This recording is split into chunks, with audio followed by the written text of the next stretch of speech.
हो मॅडम. हो. नमस्कार, मी डॉक्टर शीतल बोपलकर, वैद्यकीय अधीक्षक ग्रामीण रुग्णालय बार्शी. आज मी व्हायरल फीवर या बाबतीत बोलणार आहे. आता सध्या वातावरण सारखं बदलतंय. थोडं ऊन आहे, थोडं पाऊस आहे आणि अधूनमधून ऊन तर अजिबात दिसतच नाही. त्यामुळे या सीझनमध्ये व्हायरल फीवरचे 7 म्हटल्यापेक्षा पेशंट्स जास्त सापडतात. कारण ह्याच्यामध्ये ड्रॉपलेट इन्फेक्शन होतं एका पेशंटपासून दुसऱ्या पेशंटला, दुसऱ्यापासून तिसऱ्याला.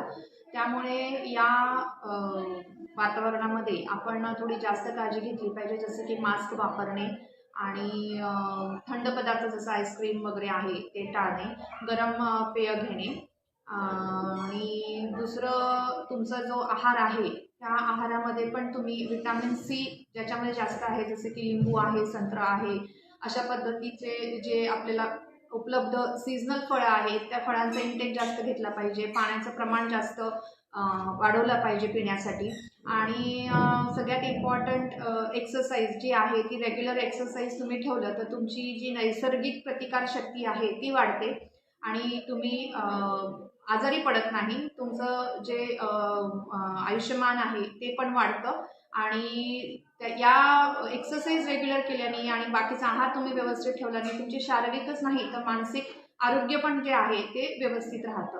त्याच्यामुळे या सर्व गोष्टींची काळजी आपण आपल्या स्तरावर घेतली पाहिजे.